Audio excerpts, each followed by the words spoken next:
Today, we're looking at a brown ink by Atramentis Tolstoi Khaki.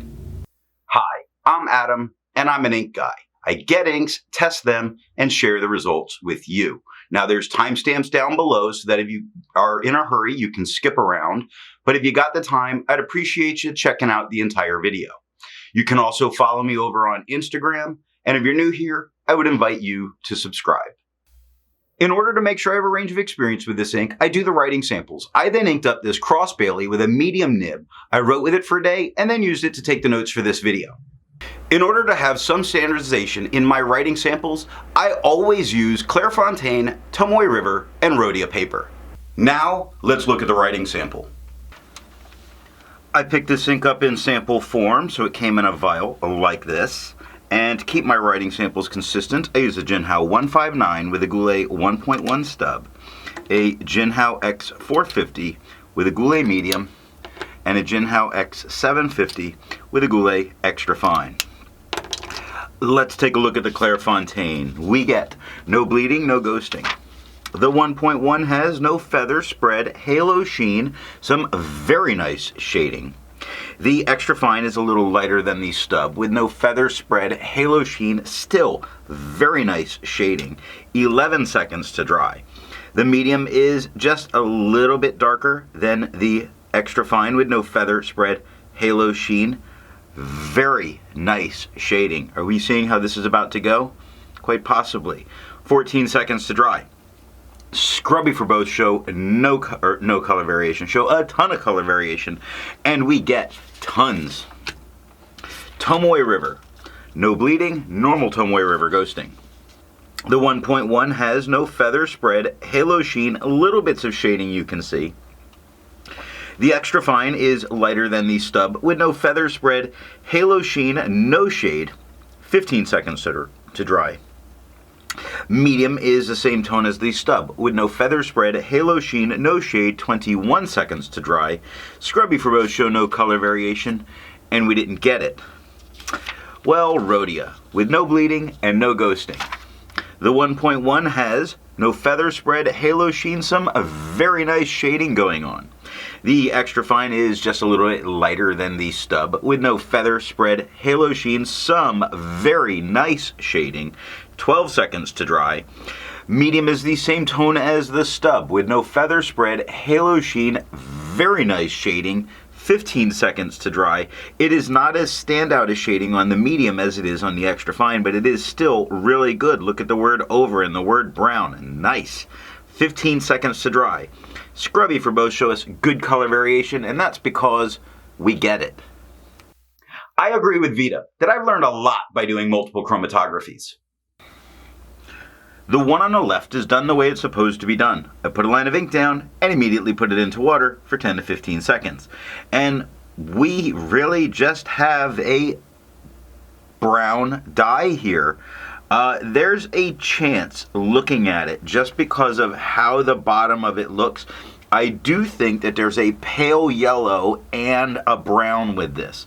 But it's also possible that what we're just seeing at the bottom is remnants of what's left behind as it's moving up. I believe it to be a pale yellow with the brown. Now the one on the right that I let dry for 10 minutes before I dunk it into water. And it looks the same, exactly the same, except for the fact that I marked that filter paper with the letter D so that I could tell them apart. Resistance tests are done to see how well this ink can be expected to perform on the page and how hard it may be to clean from your pen. I let the smear dry for 3 days before testing it. Looking at the highlighter, this is not a good ink to use in a note-taking situation if you want to go back and highlight because you're about to lose some important information. Water is reactivating and lifting this entirely off the paper. Look at the far left side and you start to see the beginnings of the white of the page coming through. Now that's 30 seconds of water just sitting there. And water is all that it took me to get it out of my pen. If for some reason that's not enough, pen flush, you can see, does everything that water does and a little bit more. With the same 30 seconds, it's starting to break that ink down even more. Now 1/3 bleach solution that nobody should need to get this out of their pen, it completely obliterates it. I test viscosity or flow with a tilt test that I'll link the video on how I do that. Now, for the inks I've tested, I have found an average viscosity of 2.5, with the realm of normal being from 2.1 to 2.9. The Atramentis Khaki has a viscosity of 2.17, making it normal. To find my average dry times, I use my writing samples done on Clairfontaine, Tomoe River, and Rhodia paper. I average all of those. Now, for the inks I've tested, I found an average dry time of 17 seconds, with the realm of normal being from 13 to 21 seconds. The Atramentis Khaki has an average dry time of 15 seconds, making it still normal. Instead of finding inks that look like the Atramentis Khaki, I would prefer to find an ink that complements its color on the page, and I went for a nice green. I chose Robert Oster's Lemongrass. The second writing sample is done on Life, Apica CD, and Franklin Christoph paper. Here we're looking at Life paper. Now we have no bleeding, no ghosting. The 1.1 has no feather spread, halo sheen, minor shading. It's kind of there a little. The extra fine is lighter than the stub with no feather spread, halo sheen, some very nice shading. I thought it might die out with this tone paper. It does not. 9 seconds to dry.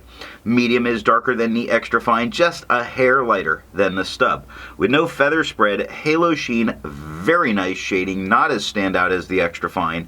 11 seconds to dry. Scrubby for both, do show us good color variation.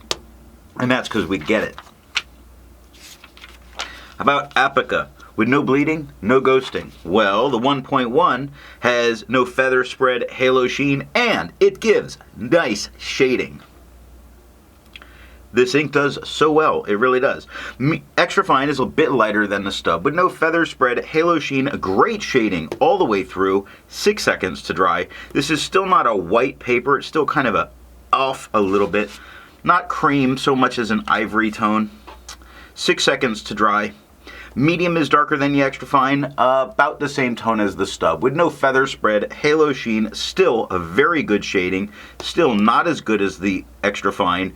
8 seconds to dry, very manageable. Scrubby for both, far left to far right, do show good color variation. And that's because that's what you get. Franklin Christoph has no bleeding and no ghosting. The 1.1 has feathers, lots of them, just lots and lots of feathers all over. It's gross. Ha! Anyway, no spread, halo sheen, no shade. The extra fine is quite a bit lighter than the stub, with no feather spread, halo sheen, some very nice shading here, which was surprising considering what happened with the stub. 5 seconds to dry. Medium is the same tone as the stub. Uh-oh, we know how that starts. It has no feather. Hey, no spread, halo sheen, no shade. Just a boring brown there. 6 seconds to dry. Scrubby for the extra fine shows color variation. Medium shows the tiniest bit. We got none in the medium. We got decent in the extra fine. And that is all that I have for the writing sample. So what do I think of the Atramentis Tolstoi Khaki? This is a very interesting looking ink that shades very well. The color on the swab really looked kind of gross, but it looks much better in the writing on the page. So don't be persuaded by sometimes what the swabs show you in color. Sometimes they lie.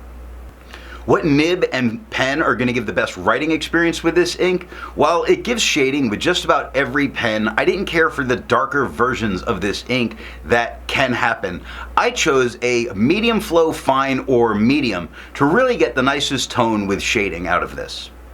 If you've made it this far and you've enjoyed the video, give it a thumbs up. And if it's your first time here, I'm going to remind you to subscribe. Thanks for watching.